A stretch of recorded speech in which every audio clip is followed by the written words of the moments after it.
Motion in A plain.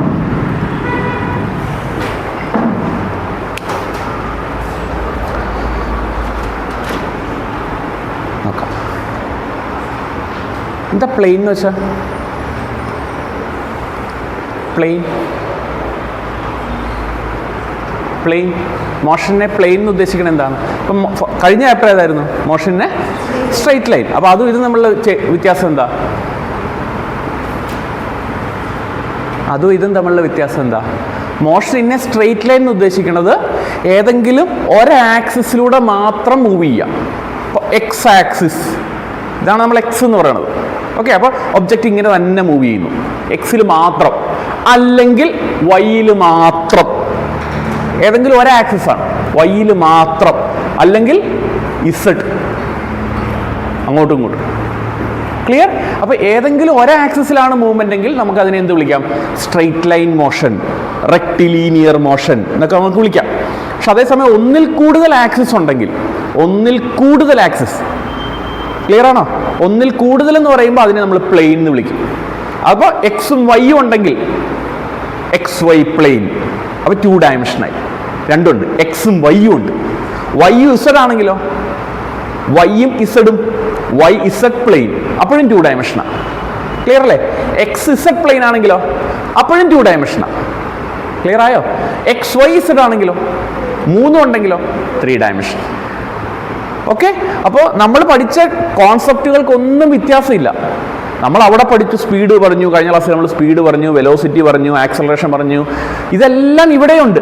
പക്ഷെ ഇതെല്ലാം നമ്മൾ 2 ഡയമെൻഷനിൽ അല്ലെങ്കിൽ 3 ഡയമെൻഷനിൽ എഴുതണം എന്ന് മാത്രം. കോൺസെപ്റ്റ് എല്ലാം സെയിം ആണ്. ഓക്കെ ആണോ? യെസ്. അപ്പോൾ അതിനു മുമ്പ്, ഈ ചാപ്റ്ററിലേക്ക് കടക്കുന്നതിന് മുമ്പ്, ഈ ചാപ്റ്ററിനെ നമുക്കൊന്ന് 3 ആയിട്ട് ഡിവൈഡ് ചെയ്യാം. ഒന്ന്, വെക്ടർ എന്നുള്ളൊരു സെക്ഷൻ ഉണ്ട് അതിനകത്ത്, അല്ലേ? എ ബി എന്നൊക്കെ പറഞ്ഞ് കുറേ കാര്യങ്ങൾ വെക്ടറായിട്ട് പഠിക്കുന്നുണ്ട്. ഞാൻ വെക്ടർ മുഴുവനൊന്നും പഠിപ്പിക്കുന്നില്ല, അതിനുള്ള സമയമൊന്നുമില്ല. കാരണം മാത്സിൽ നിങ്ങൾ ഇതിനേക്കാൾ ഡീറ്റെയിൽഡ് ആയിട്ട് നിങ്ങൾ പഠിക്കുന്നുണ്ട്. അപ്പോൾ നമുക്കിപ്പോൾ തൽക്കാലം മിനിമം അറിഞ്ഞിരിക്കേണ്ടത് കുറച്ച് കാര്യങ്ങൾ നമുക്ക് പറഞ്ഞു പോകാം. Okay, vector. രണ്ടാമത്തെ സെക്ഷനാണ് പ്രൊജക്റ്റൈൽ. ഓർമ്മയുണ്ട് അങ്ങനെ സാധനം? പ്രൊജക്റ്റൈൽ മോഷൻ എന്നൊക്കെ പറഞ്ഞ്. മൂന്നാമത്തെ ഒരു സെഷനാണ് സർക്കുലർ മോഷൻ. ഇങ്ങനെ ഈ ചാപ്റ്ററിനെ നമ്മളൊന്ന് 3 ആയിട്ട് ഡിവൈഡ് ചെയ്യുകയാണ്. നമുക്ക് പഠിക്കാൻ ഒരു ഐഡിയ കിട്ടാൻ വേണ്ടി 3 ആയിട്ട് ഡിവൈഡ് ചെയ്യുകയാണ്. ഓക്കെ, അപ്പോൾ ആദ്യത്തെ സെക്ഷൻ നമ്മൾ വെക്ടറിലേക്ക് പോവാണ്. പ്യുവർ മാത്സ് ആണ്, അതിനകത്ത് പ്രത്യേകിച്ച് ഫിസിക്സ് ഒന്നും അല്ല പറയണം. ഞാൻ മാത്സിൽ നമ്മൾ അറിഞ്ഞിരിക്കേണ്ട കുറച്ച് കാര്യങ്ങളാണ് പറയണേ. ഓക്കെ, സ്റ്റാർട്ട് ചെയ്തോട്ടെ. അപ്പോൾ വെക്ടർ എന്ന് പറയുന്നത്, നമ്മളിപ്പോൾ നമുക്കറിയാം സ്കെയിലാറും വെക്ടറും ഒക്കെ നമ്മൾ കഴിഞ്ഞ ക്ലാസ്സിൽ പറഞ്ഞതാണ്. എന്താ സ്കെയിലാർ എന്ന് വെച്ചാൽ? എന്തായിരുന്നു സ്കെയിലാർ? മാഗ്നിറ്റ്യൂഡ് മാത്രം മതി. അപ്പോൾ വെക്ടർ എന്ന് പറഞ്ഞാലോ, മാഗ്നിറ്റ്യൂഡും വേണം, ഡയറക്ഷൻ വേണം, ഇത്രയാണ്. അപ്പോൾ ഏതെങ്കിലും ഒരു വെക്ടർ ക്വാണ്ടിറ്റിക്ക് എക്സാമ്പിൾ പറഞ്ഞേ. ഒരു വെക്ടർ ക്വാണ്ടിറ്റിക്ക് എക്സാമ്പിൾ. ഡിസ്റ്റൻസ് വെക്ടറാണോ? ഡിസ്പ്ലേസ്മെന്റ് വെക്ടറാണ്. പിന്നെ വെലോസിറ്റി വെക്ടറാണ്, ഫോഴ്സ് വെക്ടറാണ്. ക്ലിയർ അല്ലേ? അപ്പോൾ കുറേ വെക്ടർ ഉണ്ട്. അപ്പോൾ ആ വെക്ടറുകളെല്ലാം മനസ്സിലാക്കുക. ഞാൻ ജസ്റ്റ് 2 ലെറ്ററുകളിൽ റെപ്രസെന്റ് ചെയ്യാൻ പോവാം. നമുക്കറിയില്ല വെലോസിറ്റി ആണോ, ഡിസ്പ്ലേസ്മെന്റ് ആണോ, ഫോഴ്സ് ആണോ എന്ന് നമുക്കൊന്നും അറിയില്ല. അപ്പോൾ ഞാൻ പറയുന്നു ഒരു വെക്ടറാണ് എ. എ എന്ന് പറയുന്നത് ഒരു വെക്ടറാണ്. അത് വെക്ടറാണെന്ന് റെപ്രസെന്റ് ചെയ്യാൻ മുകളിൽ നമ്മളൊരു ആരോ ഇടും. അപ്പോൾ ഇതൊരു വെക്ടറാണ്. ഓക്കെ, രണ്ടാമത് വേറൊരു വെക്ടറാണ് ബി. ഏതൊക്കെയാ 2 വെക്ടേഴ്സ്? എയും ബിയും. ആ എയും ബിയും എന്താണെന്ന് ഇപ്പം നമുക്കറിയില്ല. നമ്മൾ ജനറൽ ആയിട്ട് പഠിച്ചു പോവാണ്. മാത്സിൽ നമ്മൾ ജനറൽ ആയിട്ട് പഠിച്ചു പോവാം. ചിലപ്പോൾ ഇത് വെലോസിറ്റി ആയിരിക്കും, എ എന്ന് പറഞ്ഞാൽ വെലോസിറ്റി ആയിരിക്കും, ബി എന്ന് പറഞ്ഞാൽ ചിലപ്പോൾ ഡിസ്പ്ലേസ്മെന്റ് ആയിരിക്കും, ഒന്നും അറിയില്ല. എയും ബിയും 2 വെക്ടറാണ് നമ്മൾ പറയുന്നത്. ഓക്കെ, അപ്പോൾ ഇനി നമ്മൾ നോക്കാൻ പോകുന്നത് ഈ 2 വെക്ടറുകൾ തമ്മിലുള്ള മൾട്ടിപ്ലിക്കേഷൻ നമുക്ക് പഠിക്കണം. ഈ 2 വെക്ടറുകൾ തമ്മിലുള്ള അഡീഷൻ നമ്മൾ പഠിക്കണം. അപ്പോൾ 2 വെക്ടർ ആഡ് ചെയ്യാൻ നമ്മൾ അറിഞ്ഞിരിക്കണം, 2 വെക്ടർ മൾട്ടിപ്ലൈ ചെയ്യാൻ അറിഞ്ഞിരിക്കണം. ഓക്കെ, അപ്പോൾ നമ്മൾ ആദ്യം നോക്കുന്നു vector multiplication. Vector multiplication just note ചെയ്ത് പോവുക. Vector multiplication. അപ്പോൾ ഇതിനകത്ത് നോക്കാം, 2 ടൈപ്പ് മൾട്ടിപ്ലിക്കേഷനാണ് വരുന്നത്. ഒന്ന് സ്കേലാർ ഡോട്ട് പ്രൊഡക്റ്റ്. കേട്ടിട്ടുണ്ടോ ഇങ്ങനെ ഒരു സാധനം? Scalar dot product. ഇതാണ് ആദ്യത്തെ കേസ്. വെക്ടർ മൾട്ടിപ്ലിക്കേഷൻ എന്ന് പറയുന്നത് തന്നെ 2 ടൈപ്പ് ഉണ്ട്. അപ്പോൾ അതിലെ ഫസ്റ്റ് കാറ്റഗറിയാണ് എന്ത്? Scalar dot product. രണ്ടാമത്തെ കാറ്റഗറിയാണ് ഏത്? വെക്ടർ എഴുതണ്ട വെക്ടർ ക്രോസ് പ്രൊഡക്റ്റ്. എഴുതണ്ട ഇത് മാത്രം എഴുതിയാൽ മതി, ഇത് എഴുതണ്ട. ഇത് തീർത്തിട്ട് നമ്മൾ അതിലേക്ക് പോകും. അപ്പോൾ ഞാനിത് മാറ്റി വെക്കും. ജസ്റ്റ് നിങ്ങൾക്ക് ഒരു ഐഡിയ കിട്ടാൻ വേണ്ടിയിട്ടാണ്. വെക്ടർ മൾട്ടിപ്ലിക്കേഷനെ നമ്മൾ രണ്ടായിട്ട് ക്ലാസിഫൈ ചെയ്യുന്നു. ഫസ്റ്റ് കാറ്റഗറി ഏതാണ്? സ്കെയിലാർ ഡോട്ട് പ്രൊഡക്റ്റും. സെക്കൻഡ് കാറ്റഗറി ഏതാണ്? വെക്ടർ ക്രോസ് പ്രൊഡക്റ്റും. നമ്മൾ ആരെയൊക്കെയാണ് മൾട്ടിപ്ലൈ ചെയ്യേണ്ടത്?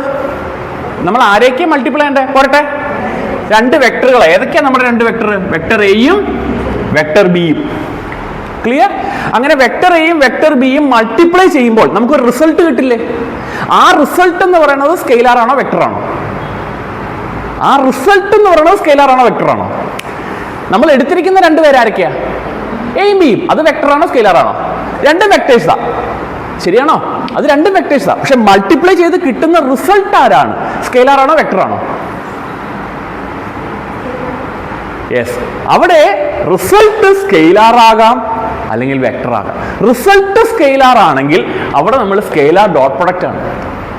റിസൾട്ട് വെക്ടർ ആണെങ്കിൽ വെക്ടർ ക്രോസ്. അപ്പൊ റിസൾട്ട് ആണ് ഇത് റെപ്രസെന്റ്. നോക്കാം, ഇവിടെ സ്കെയിലാർ എന്നുള്ള വേർഡ് വരുന്നത് റിസൾട്ടിനെയാണ്, ഇവിടെ വെക്ടർ എന്നുള്ള വേർഡ് വരുന്നത് റിസൾട്ടിനെയാണ്. ക്ലിയർ ആയോ? നമ്മൾ എടുക്കുന്ന രണ്ടുപേരും എപ്പോഴും ആര് തന്നെയാണ്? വെക്ടേഴ്സാ. നമ്മൾ എടുക്കുന്ന ആളുകൾ ആരാ? വെക്ടേഴ്സാ. ക്ലിയർ ആയോ പറഞ്ഞത്?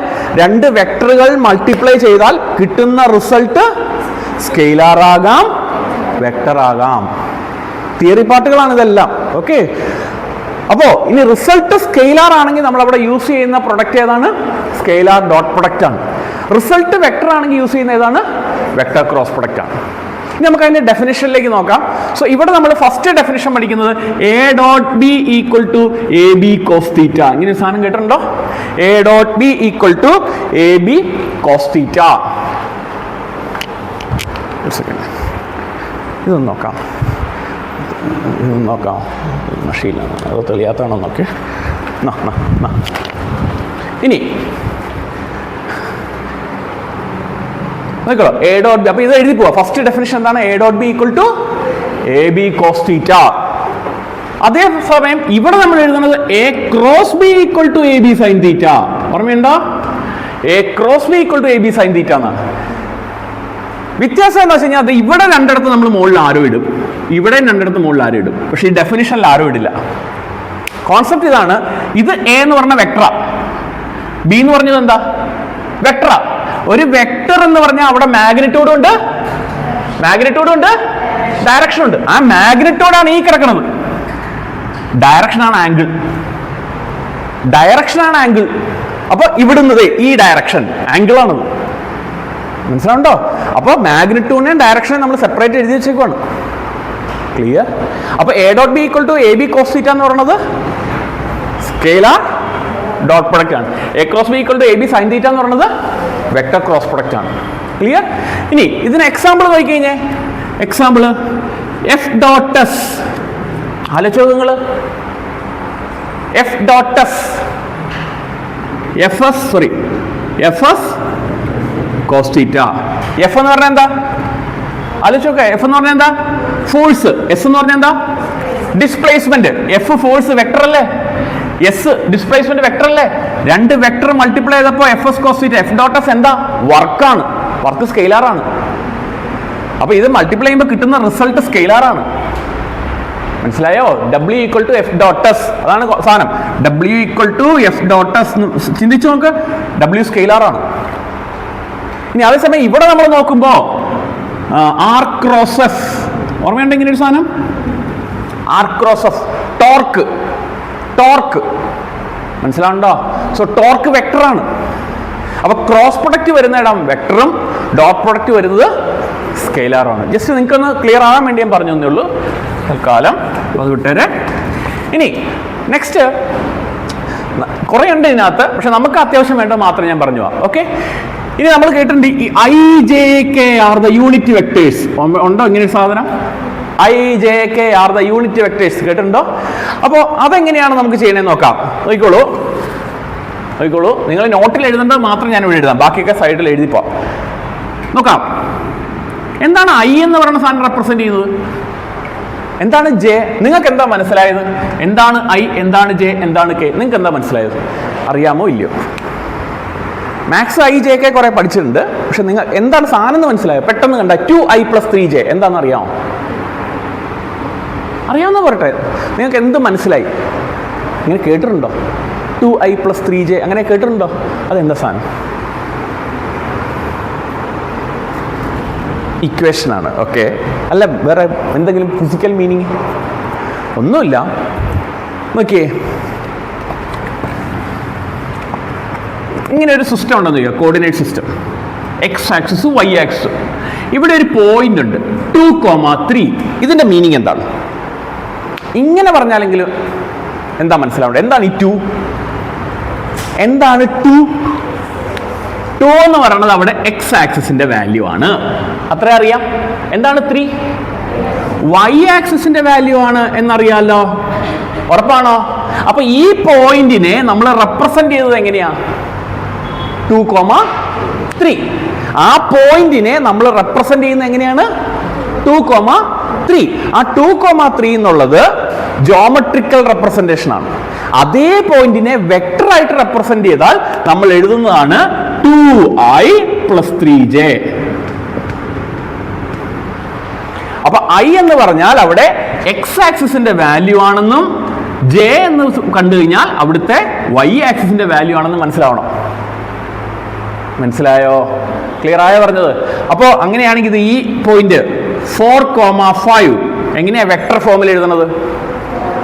4i + 5j. അങ്ങനെയാണെങ്കിൽ ഇവിടെയുള്ള ഒരു പോയിന്റ് നോക്കിയേ, ഇവിടെ 3, -2 ഒന്ന് പറഞ്ഞേ. 3i - 2j. ഓക്കെ ആണോ? ഓക്കെ, അപ്പൊ ഇങ്ങനെയാണ് റെപ്രസെന്റേഷൻസ് പോണത്. ഓക്കെ, അപ്പൊ അത് ക്ലിയർ ആയി. ഇനി നെക്സ്റ്റ്, നമ്മുടെ കയ്യിൽ ഒരു വെക്ടർ ഉണ്ടെന്ന് വിചാരിക്കുക, വെക്ടർ എ. വെക്ടർ എ എന്ന് പറയുന്നത് a1i + a2j + a3k. രണ്ടാമതൊരു വെക്ടർ ഉണ്ട് b1i + b2j + b3k. ഏതൊക്കെ രണ്ട് വെക്ടേഴ്സ്? എയും ബിയും, ക്യാപിറ്റൽ എ ആൻഡ് ബി. ഇത് രണ്ടും തമ്മിൽ ഡോട്ട് പ്രൊഡക്റ്റ് എടുക്കാൻ പറഞ്ഞാൽ നമുക്ക് എന്ത് ചെയ്യാം? ഇത് രണ്ടും തമ്മിൽ ഡോട്ട് പ്രൊഡക്റ്റ് എടുക്കാൻ പറഞ്ഞാൽ a1i + a2j + a3k dot A full എഴുതി, ഡോട്ട് ബി ഫുൾ എഴുതുക, b1i + b2j + b3k. Okay, yes. ഇതിന്റെ ആൻസർ എത്രയാ? ആരെങ്കിലും? ശരിയാ, a1b1 + a2b2 + a3b3. അപ്പൊ ഇത് നമ്മൾ അറിഞ്ഞിരിക്കണം, a1b1 + a2b2 + a3b3. ഇത് അറിഞ്ഞിരിക്കണം. ഓക്കെ, അതുകൊണ്ടാണ് ഇത് എഴുതിയത്. ഇതെങ്ങനെ വന്നതെന്ന് അറിയാമോ? എല്ലാവർക്കും അറിയാമല്ലോ? ആർക്കെങ്കിലും പറയേണ്ടതുണ്ടോ? ഇല്ല. ഓക്കെ, അപ്പൊ ഇത് നോട്ട് ചെയ്യാം. ഇപ്പൊ ബോർഡിലുള്ളത് ഫുള്ള് നോട്ട് ചെയ്യാം. ഇപ്പൊ ബോർഡിലുള്ളത് കംപ്ലീറ്റ് നോട്ട് ചെയ്യാം.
ഓക്കെ അല്ലേ? മച്ചോട്ടെ. ഓക്കെ, അപ്പോൾ ഇത്രയും മിനിമം അറിഞ്ഞിരിക്കണം. ഇതിന് ഇനിയിപ്പോൾ എക്സാമ്പിൾ എഴുതി കാണിക്കണോ? കാര്യം അറിയാമല്ലോ നിങ്ങൾക്ക്, ഉറപ്പാണേ? യെസ്. ഇനി ഇതേപോലെ രണ്ട് വെക്ടറുകൾ നമ്മുടെ ഈ തന്നേക്കണോ. ഏതൊക്കെയാ? വെക്ടർ എയും വെക്ടർ ബിയും. ഇതിന്റെ ക്രോസ് പ്രൊഡക്റ്റ് എടുക്കാൻ പറഞ്ഞാൽ എങ്ങനെയാണ്ടേ? ഇപ്പൊ നമ്മൾ ഡോട്ട് പ്രൊഡക്റ്റ് എടുത്താൽ ഇനി ക്രോസ് പ്രൊഡക്റ്റ് എങ്ങനെ എടുക്കണേ? യെസ്, എ ക്രോസ് ബി എന്ന് പറയുന്നത് ഓർമ്മയുണ്ട്? ഇങ്ങനെ സാധനം i j k. ആദ്യം എ, അപ്പൊ എയുടെ കമ്പോണൻസ് എഴുതുക, a1 a2 a3. Next B, ബിയുടെ കമ്പോണൻസ് എഴുതുക, B1 B2 B3. ഇത് ചെയ്യാൻ അറിയാമോ ഇല്ലയോ? അറിയാൻ മേലാത്ത ആരെങ്കിലും ഉണ്ടോ?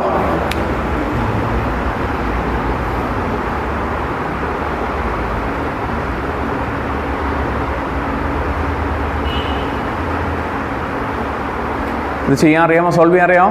ഞാൻ പറയണോ? ഉറപ്പല്ലേ? ഓക്കെ. അപ്പോൾ ഇത് നമ്മൾ അറിഞ്ഞിരിക്കണം. നമുക്ക് വേണ്ടതാണ് ഞാൻ പറഞ്ഞു പോണത്. ഇതൊക്കെ നിങ്ങൾ അറിഞ്ഞിരിക്കണം. നിങ്ങൾക്ക് അറിയാമെങ്കിൽ ഇതിനി പറയാനുള്ള. ഓക്കെ, ഇത്രയും ക്ലിയർ അല്ലേ? ഓക്കെ. അപ്പോൾ നമ്മൾ 2 വെക്ടർ എടുത്തു. ആ 2 വെക്ടറിന്റെ എ ഡോട്ട് ബിയും പറഞ്ഞു, എ ക്രോസ് ബിയും പറഞ്ഞു. ഇനി നമ്മുടെ ക്വസ്റ്റ്യൻ അടുത്തത്, ഈ എ ഡോട്ട് ബി എന്ന് പറയുന്നതും ശ്രദ്ധിച്ചോണേ, എ ഡോട്ട് ബി എന്ന് പറയുന്നതും ബി ഡോട്ട് എ എന്ന് പറയുന്നതും രണ്ടും സെയിം ആയിരിക്കും, ഈക്വല. തിരിച്ചിട്ട ഇപ്പോൾ 5 × 3 തന്നെയാണ് 3 × 5. തിരിച്ചിട്ടാലും ആൻസർ സെയിം വരുള്ളൂ. പക്ഷെ ക്രോസ് പ്രൊഡക്റ്റ് എടുക്കുമ്പോൾ അതല്ല വരുന്നത്. A cross B not equal to B cross A ആണ്. എ ക്രോസ് ബിയും ബി ക്രോസ് എയും ഒന്നല്ല, വ്യത്യാസമുണ്ട്. അതറിയായിരുന്നോ? എന്താണ് വ്യത്യാസം? അതോടെ പറയാമോ? നോട്ട് ഈക്വൽ എന്ന് അറിയായിരുന്നോ ഇല്ലയോ? അറിയാം. അപ്പോൾ എന്താണ് ഡിഫറൻസ്? നോട്ട് ചെയ്യുക. അതൊക്കെ നോട്ട് ചെയ്യുക. അതൊക്കെ തിയറി പാർട്ടുകളാണ്. ഞാൻ ബോർഡിൽ എഴുതുന്ന സാധനങ്ങൾ നോട്ട് ചെയ്ത് പൊക്കോളാം. A cross B not equal to B cross A dot B equal to B dot A.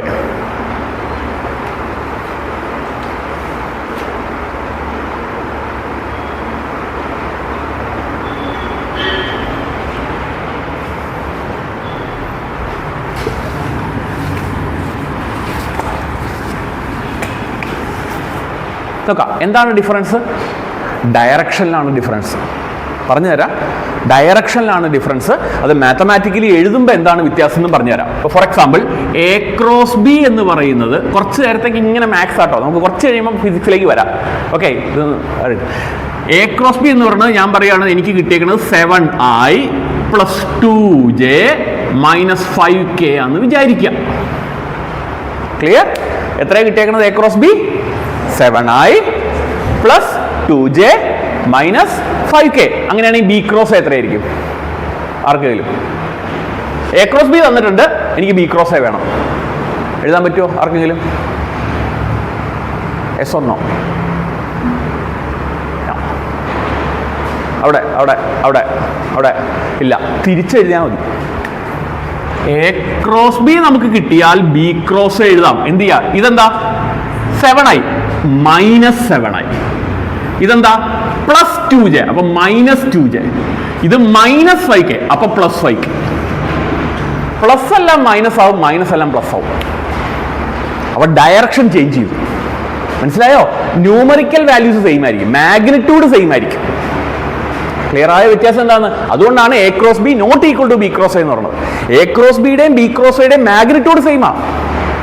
A cross ബിയുടെയും ബി ക്രോസ് എയുടെയും മാഗ്നിറ്റ്യൂഡ് സെയിം ആണ്. ആരാ ചേഞ്ച് ആവണത്? ഡയറക്ഷൻ ആണ് ചേഞ്ച് ആവണത്. അപ്പൊ അതുകൊണ്ട് തന്നെ ഡിഫറെന്റ് ആണ്. അപ്പൊ നമ്മൾ ഒരിക്കലും വെക്ടർ പഠിക്കാൻ നേരത്ത് 5 ന്യൂട്ടണും -5 ന്യൂട്ടണും സെയിം അല്ല. രണ്ടും 5 ആണ്, പക്ഷെ ഡയറക്ഷൻ മാറി. ക്ലിയർ ആയോ? അപ്പോൾ അത് ഡിഫറെന്റ് എന്ന് പറയുന്നത്. ഇനി മനസ്സിലായില്ലേ? ഇനി നിങ്ങളുടെ കയ്യിൽ എ ക്രോസ് ബി കിട്ടിക്കഴിഞ്ഞാൽ ബി ക്രോസ് എഴുതാൻ മേലെ. യെസ്, നോട്ട് ചെയ്യാം.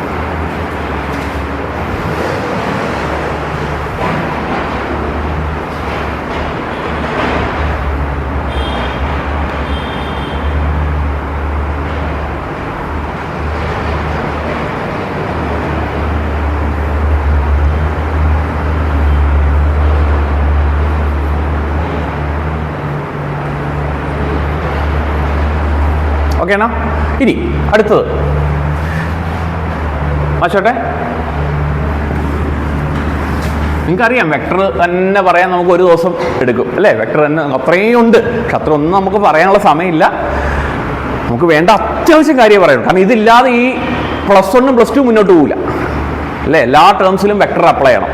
ഓക്കെ, ഇനി അടുത്തത് ഡോട്ട് പ്രൊഡക്റ്റും ക്രോസ് പ്രൊഡക്റ്റും സെയിം ആയി കഴിഞ്ഞാൽ that means A dot B equal to A cross B.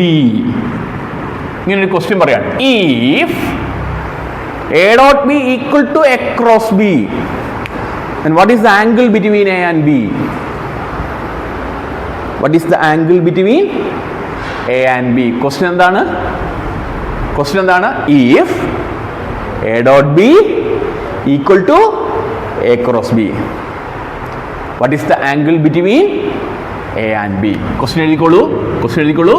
What is the angle between A and B?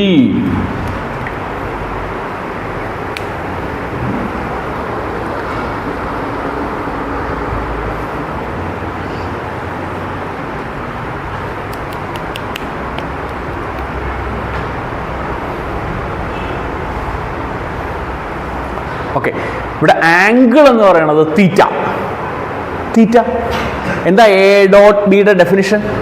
ഫുള്ളുള്ളത് A dot B equal to A B cos theta. എന്താ A cross ബിയുടെ definition? A cross B equal to A B sine തീറ്റ. അതിലെ തീറ്റയാണ് എന്ത്? Angle between A and B. Theta angle ആണ്, എയും ബിയും തമ്മിലുള്ള angle ആണ്. അപ്പോൾ തീറ്റ നമുക്ക് കണ്ടുപിടിക്കാം. നോക്കിക്കോളാം, A dot B equal to A cross B. അതാണ് നമുക്ക് സൊല്യൂഷൻ തുടങ്ങാം. ആൻസർ എഴുതാൻ പോവാണ്. Solution A dot B equal to A cross B. ഇതാണ് കണ്ടീഷൻ. അപ്പൊ തീറ്റ എത്രയാണെന്നാണ് ചോദ്യം. എന്താ എ ഡോട്ട് ബിയുടെ definition? A B cos theta equal to എന്താ എ ക്രോസ് ബിയുടെ definition? A B sine theta. ഈ എ ബി ഇങ്ങോട്ട് വരിക, ഈ കോസ് തീറ്റ അങ്ങോട്ട് പോവുക. അപ്പോൾ A B by A B എന്ന് വരും, sine theta by cos theta എന്ന് വരും. ക്ലിയർ ആയോ? Sine theta by cos theta എന്താ? Tan theta. A B by A B എത്രയാ? 1. ടാൻ തീറ്റയുടെ വാല്യൂ 1 വരണമെങ്കിൽ തീറ്റ എത്രയായിരിക്കണം? 45. ടാൻ 45 അല്ലേ 1? ടാൻ 45 ആണോ 1? ഓക്കെ, ക്ലിയർ ആയോ? അപ്പോൾ A cross B A dot B same ആയി വന്നാൽ തീറ്റ എത്രയാണ്? 45 ആണ്.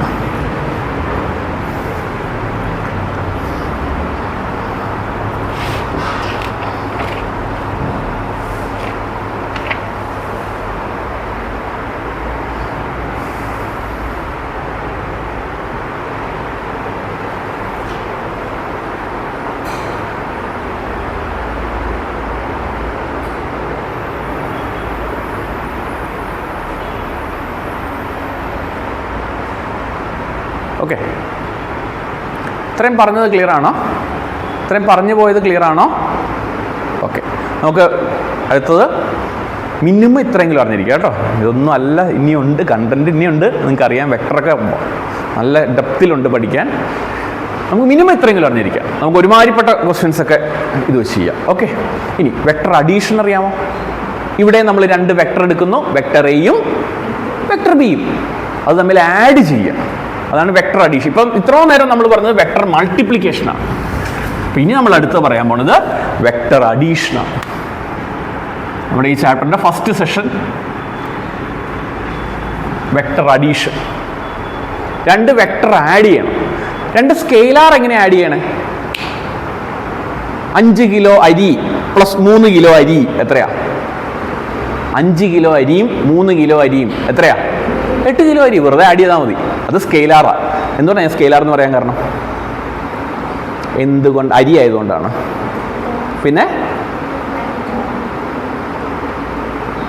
കിലോഗ്രാം.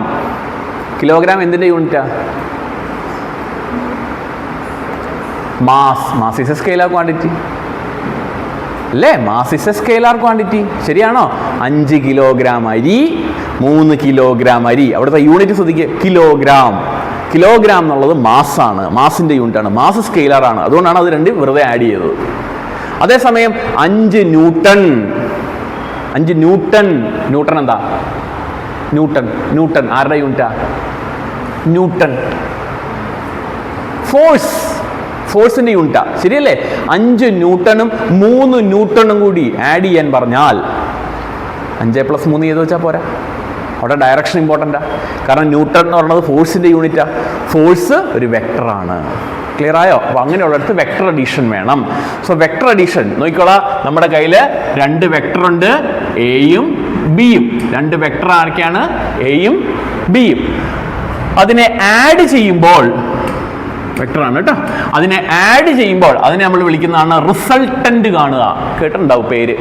റിസൾട്ടന്റ് എന്ന് പറഞ്ഞാൽ അഡീഷൻ എന്നാണ് അവിടുത്തെ മീനിങ് കേട്ടോ. എവിടെയെങ്കിലും ക്വസ്റ്റ്യൻ പേപ്പറിൽ റിസൾട്ടന്റ് എന്ന് പറഞ്ഞാൽ അതിന്റെ അർത്ഥം എന്താണ്? ആഡ് ചെയ്യുക, അഡീഷൻ ആണ്. വെക്ടർ അഡീഷനെ പറയുന്ന പേരാണ് റിസൾട്ടന്റ്. ആ റിസൾട്ടന്റിന്റെ ഇക്വേഷൻ എന്താണ്? R equal to root of A square plus B square plus 2ab cos theta. അല്ലാതെ വെറുതെ എ പ്ലസ് ബി ചെയ്ത് വെച്ചാൽ പോരാ, വെറുതെ എ പ്ലസ് ബി ചെയ്ത് വെച്ചാൽ പോരാ. മനസ്സിലായോ? 5 ന്യൂട്ടണും 3 ന്യൂട്ടണും മനസ്സിലാക്കുക. 5 ന്യൂട്ടൺ 3 ന്യൂട്ടൺ എന്ന് പറഞ്ഞാൽ രണ്ടും വെക്ടറാ. ഇത് 5 ന്യൂട്ടൺ ആണെന്ന് വിചാരിക്കുക, ഇത് 3 ന്യൂട്ടൺ ആണെന്ന് വിചാരിക്കുക. അത് തമ്മിൽ വെറുതെ ആഡ് ചെയ്ത് വെച്ചാൽ പോരാ. ആ 5 ന്യൂട്ടണും 3 ന്യൂട്ടണും തമ്മിലുള്ള ആംഗിൾ എത്രയാണെന്ന് ആദ്യം നോക്കണം. അതാണ് തീറ്റ. ഇപ്പൊ എക്സാമ്പിൾ ഇതേ നോക്കാം. ഇതൊരു ബോക്സ് ആണ്.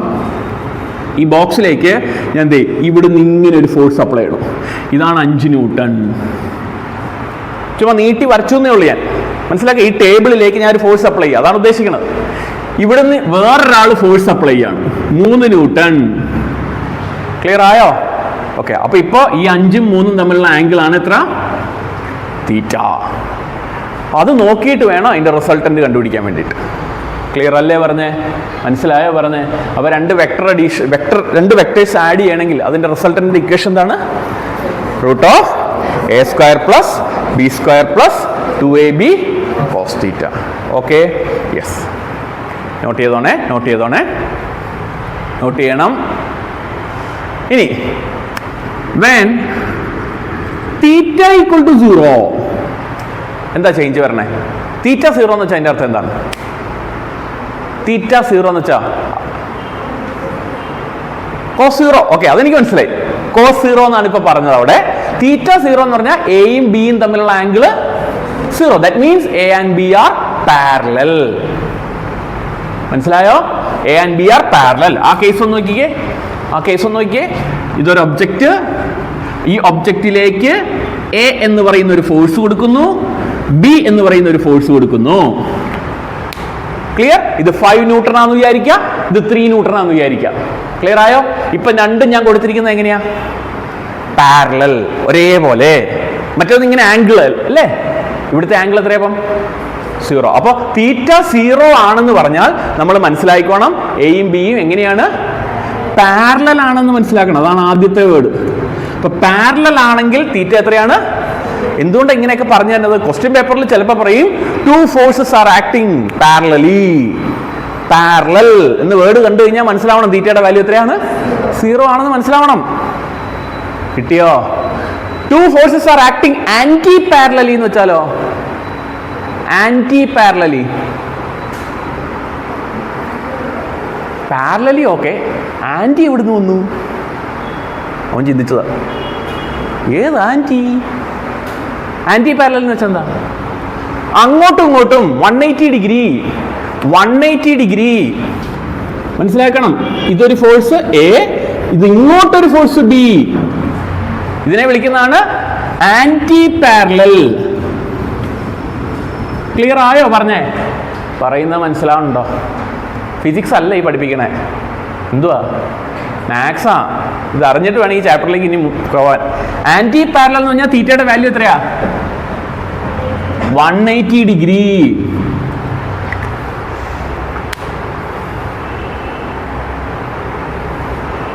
Okay, yes.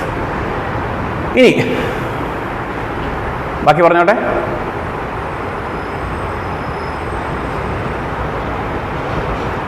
ഡെറിവേഷന്റെ സ്റ്റെപ്പ് ഒന്നും എഴുതണ്ടല്ലോ, ഒറ്റയടിക്ക് എഴുതി പൊക്കോട്ടെ.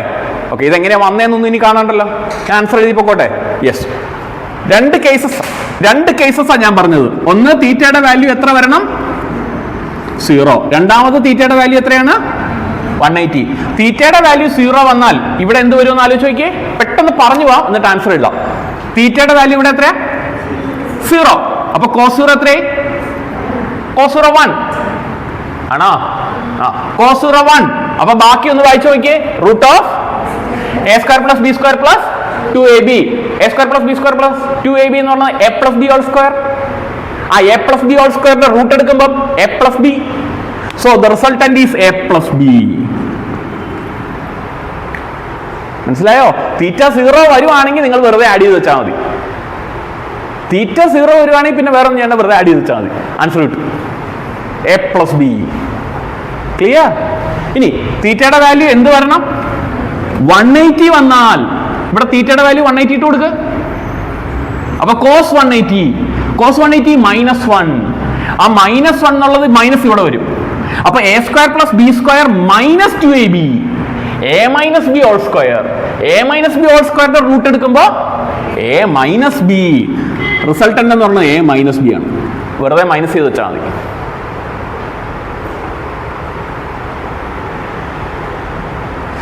a + b തീറ്റ 0 ആവുമ്പോൾ അതിനെ നമ്മൾ വിളിക്കുന്നതാണ് maximum resultant. Maximum resultant. a - b അതിനെ നമ്മൾ വിളിക്കുന്നതാണ് മിനിമം റിസൾട്ടന്റ്. അപ്പൊ പേരുകളൊക്കെ ശ്രദ്ധിക്കുക. നിങ്ങൾ എഴുതിയിരിക്കുന്ന നോട്ട് നോക്കിയോ അല്ലെങ്കിൽ ബോർഡിലേക്ക് നോക്കിയോ ഞാൻ ചോദിക്കുന്നതിന് ഉത്തരം എന്ന് പറയാം. ഓക്കെ, എഴുതി കഴിഞ്ഞല്ല ഒറ്റയടിക്ക് നോക്കിയേ. 2 വെക്ടർ പാരലൽ ആന്ന് പറഞ്ഞാൽ തീറ്റ എത്രയാണ്? അവിടെ കിട്ടുന്ന റിസൾട്ടന്റ് എന്തായിരിക്കും? മാക്സിമം റിസൾട്ടന്റ് ആയിരിക്കും. ക്ലിയർ ആയോ? ക്വസ്റ്റ്യനിൽ പറയാണ് find the minimum resultant. Question എന്താണ്? Find the minimum resultant. അപ്പോഴേ നിങ്ങൾ മനസ്സിലാക്കണം മിനിമം റിസൾട്ടന്റ് എന്ന് പറഞ്ഞാൽ a - b ആണ്. അങ്ങനെ a - b കിട്ടണമെങ്കിൽ തീറ്റ എത്രയായിരിക്കണം? 180 ആയിരിക്കണം. ഇത്രയും ഡേറ്റ നമ്മുടെ മനസ്സിൽ കൂടെ വരണം. ഓക്കെ അല്ലേ? യെസ്, മിനിമം ഇത്രയെങ്കിലും അറിഞ്ഞിരിക്കണം. അടുത്തതിലേക്ക് നോക്കട്ടെ.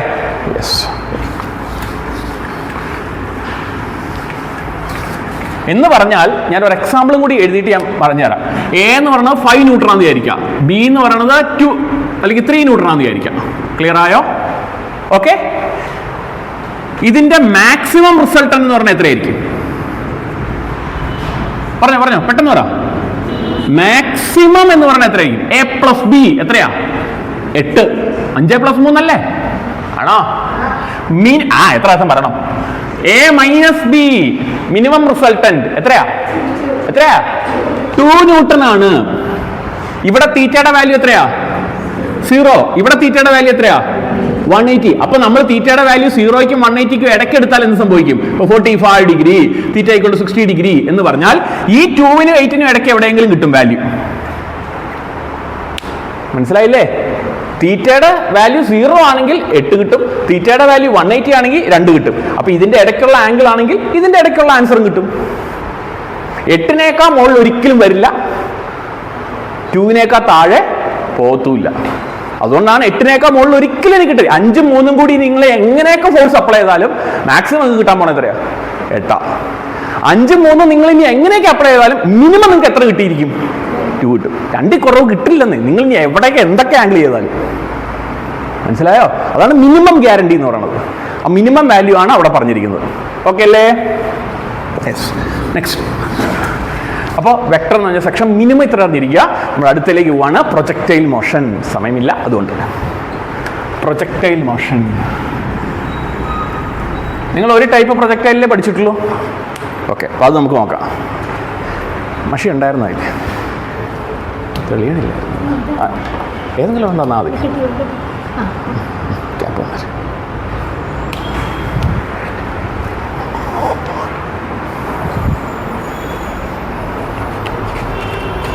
ഓക്കെ, എന്താ പ്രൊജക്ടൈൽ എന്ന് വെച്ചാൽ? എന്തിനെയാണ് പ്രൊജക്ടൈൽ എന്ന് വിളിക്കുന്നത്? ഇതല്ലേ പഠിച്ചിട്ടുള്ളൂ. ഓക്കെ, അത് മാത്രമല്ല പ്രൊജക്ടൈൽ ഉള്ളത്. നിങ്ങൾ അറ്റ്ലീസ്റ്റ് ഇതാണ് പഠിച്ചേക്കണത് അല്ലേ? ആണോ ഇല്ല? ഓക്കെ, പല ടൈപ്പ് ഉണ്ട്. നമുക്കിത് ഇങ്ങനെയുള്ളത് നിങ്ങൾ പഠിച്ചിട്ടില്ലല്ലോ. ഇല്ല, വിട്ടുതരാം. അപ്പോൾ അത് വേണ്ട. നേരത്തെ ഉണ്ടായിരുന്നതാണ്, അത് ഡിലീറ്റഡ് ആണ്. ഓക്കെ. സോ നേരത്തെ ഉണ്ടായിരുന്നു, നമുക്ക് പ്ലസ് 1 പഠിക്കാനുള്ള ടോപ്പിക്കായിരുന്നു. ഭാഗ്യം. എന്താ projectile means? What you mean by projectile? ഇതെന്ത് സാധനമാടാ പ്രൊജക്ടൈൽ മീൻസ്? ഞാൻ സ്വന്തമായിട്ട് തയ്യാറാക്കിയ ചില മുദ്രകളുണ്ട് അല്ലേടാ. എന്താ പ്രൊജക്ടൈൽ എന്ന് വെച്ചാൽ? എന്തിനെ പറയുന്ന പേരാ പ്രൊജക്ടൈൽ? പ്രൊജക്ഷൻ ചെയ്യുന്ന സാധനം. സിമ്പിളായിട്ട്.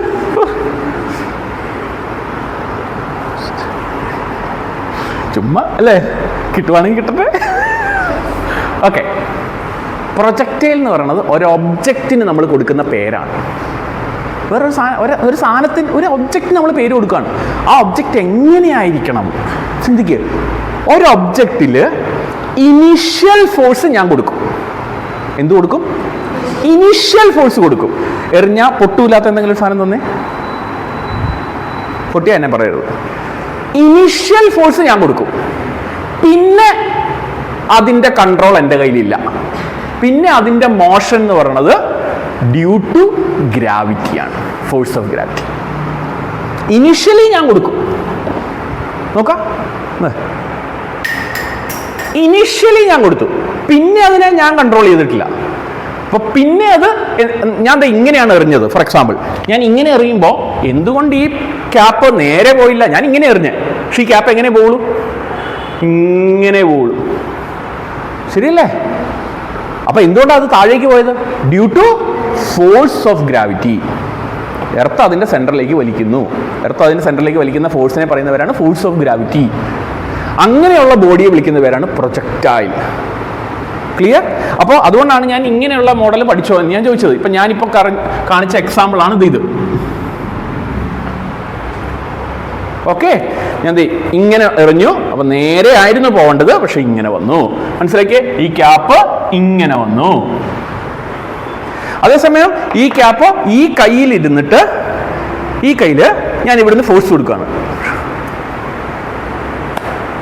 അതാണ് നിങ്ങൾ പഠിച്ചത്. ശരിയല്ലേ? അപ്പൊ ഇവിടുന്ന് എറിയുന്ന സമയത്ത് ഞാൻ ഫോഴ്സ് കൊടുത്തിട്ടുള്ളൂ, പിന്നെ അതിന്റെ കൺട്രോൾ എൻ്റെ കയ്യിലില്ല. അപ്പൊ ഈ മോഡലാണ് നിങ്ങൾ പഠിച്ചു വെച്ചേക്കണത്. ഓക്കെ ആണോ? ഓക്കെ. അപ്പോൾ ഇത്രയും കാര്യം ഓക്കെ. ഇതിനെയാണ് പ്രൊജക്ടൈൽ എന്ന് പറയുന്നത്. അപ്പോൾ പ്രൊജക്ടൈൽ എന്ന് വെച്ചാൽ എന്താണ്? പ്രൊജക്ടൈൽ എന്ന് പറഞ്ഞാൽ ഒരു ഒബ്ജക്റ്റിന്റെ പേരാണ്. ആ ഒബ്ജക്റ്റിൽ ഇനീഷ്യൽ ഫോഴ്സ് നമ്മൾ കൊടുക്കും, പിന്നെ അതിന്റെ കൺട്രോൾ നമ്മുടെ കയ്യിലില്ല. ഓക്കെ ആണോ? എയ്റോപ്ലെയിൻ പ്രൊജക്ടൈൽ ആണോ അല്ലയോ? എയ്റോപ്ലെയിൻ പ്രൊജക്ടൈൽ ആണോ അല്ലയോ? അല്ല. അതിനകത്ത് പിന്നെ നമ്മൾ കൺട്രോൾ ചെയ്തുകൊണ്ടിരിക്കുമല്ലേ? ക്ലിയർ ആയോ? മനസ്സിലായില്ലേ? ഇതൊക്കെ എക്സാമ്പിൾ ക്വസ്റ്റ്യൻസ് ആണ്. Which of the following is A projectile എന്ന് വെച്ചാൽ അറിയണം. പിന്നെ നമ്മൾ കൺട്രോൾ ചെയ്തിരിക്കുവാണെങ്കിൽ അത് പ്രൊജക്ടൈൽ അല്ല. ഒരിക്കൽ ഫോഴ്സ് കൊടുക്കാം, പിന്നെ അതിൽ കൺട്രോൾ ഉണ്ടാവാൻ പാടില്ല. കിട്ടി? Okay, yes. ഇനി ഇതിൽ നമുക്ക് അറിഞ്ഞിരിക്കേണ്ട കുറച്ച് ടേംസ് ഉണ്ട്. ഏതൊക്കെയാ ടേംസ് നിങ്ങൾ ഓർക്കണത്? എന്തൊക്കെ ടേംസ് അറിയാം? ഇങ്ങനൊരു സാധനം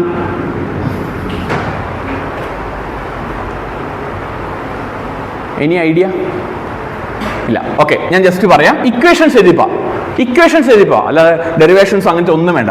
ഇവിടുന്ന് സ്റ്റാർട്ട് ചെയ്ത് എത്ര ദൂരത്ത് ഇത് ചെന്ന് വീഴും അതിനെയാണ് നമ്മൾ വിളിക്കുന്ന റേഞ്ച്. ഓർമ്മയുണ്ടോ? ഇനി ഇവിടുന്ന് നമ്മൾ എറിഞ്ഞു കഴിഞ്ഞാൽ എത്ര സമയം കൊണ്ട് ഇവിടെ എത്തും? Time of flight. എത്ര ഹൈറ്റിൽ ഇത് മൂവ് ചെയ്യും? Maximum height. അപ്പം മിനിമം ഈ 3 ഇക്വേഷൻസ് എങ്കിലും അറിഞ്ഞിരിക്കണം. ആദ്യം ഇത് എഴുതാം, അത് കഴിഞ്ഞിട്ട് ബാക്കിയുള്ളത് പറയാം. Okay, yes. നോട്ട് ചെയ്ത് നോക്കോളാം. Time of flight T equal to 2u sin theta by g. Maximum height h equal to u square sin square theta by 2g. Range r equal to u square sin 2 theta by g. Minimum ഇതെങ്കിലും അറിഞ്ഞിരിക്കുക. ഇങ്ങനെ equations പഠിച്ചതായിട്ട് ഓർമ്മയുണ്ടോ? Yes. അപ്പോൾ time of ഫ്ലൈറ്റിൻ്റെ equation, maximum ഹൈറ്റിൻ്റെ equation, റേഞ്ചിൻ്റെ equation.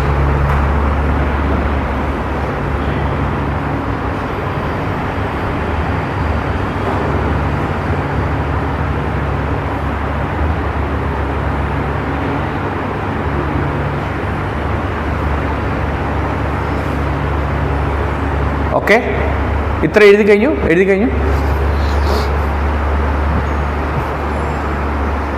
Next ബാക്കി പറഞ്ഞോട്ടെ, നോക്കാം. എന്താണ് ഈ തീറ്റ? തീറ്റ എന്ന് പറയുന്നത് നമ്മൾ ഇവിടുന്നാണ് ഒരു സാധനം എറിയുന്നത്. അപ്പോൾ ഇവിടുന്ന് എറിയുമ്പോൾ നമ്മൾ ക്വസ്റ്റ്യനിൽ ഉണ്ടാവുന്ന വേർഡ്സ് ശ്രദ്ധിക്കുക. എറിയുക എന്നുള്ള വേർഡ് ആയിരിക്കില്ല ചിലപ്പോൾ. Projected. An object is projected with an angle. From the horizontal. Clear ആയോ? അപ്പോൾ ഒരു ഒബ്ജക്റ്റ് ഞാൻ പ്രൊജക്റ്റ് ചെയ്യാൻ പോവാണ്. ആ പ്രൊജക്റ്റ് ചെയ്യുന്നത് ഒരാംഗിളിലാണ്. ഈ ആംഗിളാണ് അവിടുത്തെ തീറ്റ. ക്ലിയർ? അപ്പൊ ആംഗിൾ മാറുന്ന അനുസരിച്ച് അവിടുത്തെ എല്ലാ പാരാമീറ്ററും ചേഞ്ച് ചെയ്യും. ക്ലിയർ ആയോ? എനിക്ക് ഈ സാധനം ഇങ്ങനെ ചരിച്ചു വയ്ക്കാം, കുറച്ചും കൂടി ചരിക്കാം, കുറച്ചുകൂടി ചരിക്കാം. എങ്ങനെയാണോ ഞാൻ എറിയുന്നത് ആ ആംഗിളാണ്, ഹൊറിസോണ്ടൽ ലെവലിൽ നിന്ന് മേക്ക് ചെയ്യുന്ന ആംഗിളാണ് ഈ പറയുന്നത്. Okay, yes. ഇനി ആ എറിയുന്ന സമയത്തെ ഇനിഷ്യൽ വെലോസിറ്റിയാണ് യു. എറിയുന്ന സമയത്തെ ഇനിഷ്യൽ വെലോസിറ്റി, പ്രൊജക്റ്റ് ചെയ്യുന്ന സമയത്തെ ഇനിഷ്യൽ വെലോസിറ്റിയാണ് യു. ഇത്രയും കാര്യങ്ങളൊക്കെ വ്യക്തമല്ലേ? യെസ്. ഇനി ഇതിൽ കുറച്ച് കാര്യങ്ങളും കൂടി ബാക്കി പറഞ്ഞോട്ടെ. ഒന്ന്, ടൈം ഓഫ് ഫ്ലൈറ്റ് എന്ന് വെച്ചാൽ എന്താ? നിങ്ങൾക്ക് മനസ്സിലായത് പറഞ്ഞോ? സ്റ്റാർട്ട് ചെയ്തത് മുതൽ എൻഡ് ചെയ്യാൻ വേണ്ടി എടുക്കുന്ന സമയം. അങ്ങനെയാണ് ഈ ക്വസ്റ്റ്യൻ വരുന്നത്. സ്റ്റാർട്ട് ചെയ്യുന്ന മുതൽ മാക്സിമം ഹൈറ്റ് വരെ വരാൻ എടുക്കുന്ന സമയം എത്രയായിരിക്കും? മാക്സിമം ഹൈറ്റ് വരെ വരാൻ എടുക്കുന്ന സമയം എത്രയായിരിക്കും? എത്രയാണോ ടൈം ഓഫ് ഫ്ലൈറ്റ് അതിന്റെ പകുതിയായിരിക്കും. എന്ന് പറഞ്ഞാൽ ഇവിടുന്ന് ഇവിടം വരെ വരാൻ 10 സെക്കൻഡ് എടുത്താൽ ഇവിടുന്ന് ഇവിടം വരെ പോകാൻ 5 സെക്കൻഡാണ്. നോക്കിയേ, ഇത്രയും സമയം തന്നെയാണ് ഇവിടുന്ന് ഇങ്ങോട്ട്. പകുതി പകുതിയാണ്. ഈ മൊത്തം ഇതിനെ പകുതി പകുതിയായിട്ട് ഡിവൈഡ് ചെയ്തേ. ക്ലിയർ ആയ പറഞ്ഞേ? So time taken to reach, note ചെയ്യണേ, to reach maximum height equal to T/2, capital T/2.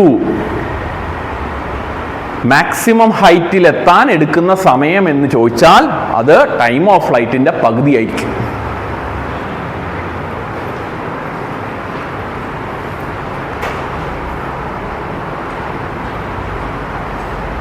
Okay അല്ലേ? നെക്സ്റ്റ് നമ്മൾ നോട്ട് ചെയ്യേണ്ട പോലെ ഇതിന്റെ ഒരു കോൺസെപ്റ്റ് ഉണ്ട്. ഇതിന്റെ കോൺസെപ്റ്റ് മനസ്സിലാക്കുക. ഒരു ഒബ്ജക്റ്റ് മുകളിലേക്ക് പോകാൻ എത്ര സമയം എടുക്കുന്നോ അതേ സമയമായിരിക്കും ആ ഒബ്ജക്റ്റ് മുകളിൽ നിന്ന് താഴേക്ക് വരാൻ എടുക്കുന്നത്. ആ കോൺസെപ്റ്റ് മനസ്സിലാക്കുക. ഞാൻ ഈ രീതിയിലല്ലാതെ വരച്ച് കാണിച്ചു തരാം. ഒരു ഒബ്ജക്റ്റ് മുകളിലേക്ക് പോകാൻ എത്ര സമയം എടുക്കുന്നോ അത്രേ സമയമായിരിക്കും അതേ ഒബ്ജക്റ്റ് അതേ ഹൈറ്റിൽ നിന്ന് താഴേക്ക് വരാനും എടുക്കുന്നത്. വൺ ഡയമെൻഷണൽ മോഷനിലും അപ്ലൈ ചെയ്യാം. മനസ്സിലായോ പറഞ്ഞത് എന്താന്ന്? ക്ലിയർ? ഈ മാർക്കർ 10 സെക്കൻഡും കൊണ്ട് മുകളിലെത്തിയാൽ ആ ഹൈറ്റിൽ നിന്ന് തിരിച്ച് എൻ്റെ കയ്യിലെത്താനും എത്ര സമയം എടുക്കും? 10 ആയിരിക്കും. കിട്ടി? അപ്പൊ ഒരു പോയിന്റ്. നെക്സ്റ്റ് വേറൊരു പോയിന്റ് ഇതിൽ നമുക്ക് ഓർത്തിരിക്കാവുന്നത്, ഈ റേഞ്ച് മാക്സിമം ആകാൻ വേണ്ടിയിട്ട് തീറ്റയുടെ വാല്യൂ എത്ര വരണം? മാക്സിമം റേഞ്ച് കിട്ടാൻ വേണ്ടി ആർ മാക്സ് കിട്ടാൻ തീറ്റയുടെ വാല്യൂ 45. തീറ്റയുടെ വാല്യൂ 45. തീറ്റയുടെ വാല്യൂ 45 ആകുമ്പോൾ ഇവിടെ എത്ര വരും നോക്കി? സൈൻ 2 × 45 എന്നാൽ എത്ര വരും? സൈൻ 90 അല്ലേ? സൈൻ 90 അല്ലേ 1? അതല്ലേ സൈനിന് കിട്ടാവുന്ന മാക്സിമം വാല്യൂ അല്ലേ? അപ്പൊ തീറ്റയുടെ വാല്യൂ മനസ്സിലാക്കാം. മാക്സിമം റേഞ്ച് കിട്ടണമെങ്കിൽ തീറ്റ എത്രയിൽ വെക്കണം? 45 വെക്കണം. അപ്പൊ ഇവിടെ ആർ മാക്സ് എന്ന് പറഞ്ഞാൽ u²/g വരും. കാരണം സൈൻ 2 × 45, 2 × 45 90 ആണ്. സോ സൈൻ 90 1 ആയി പോകും.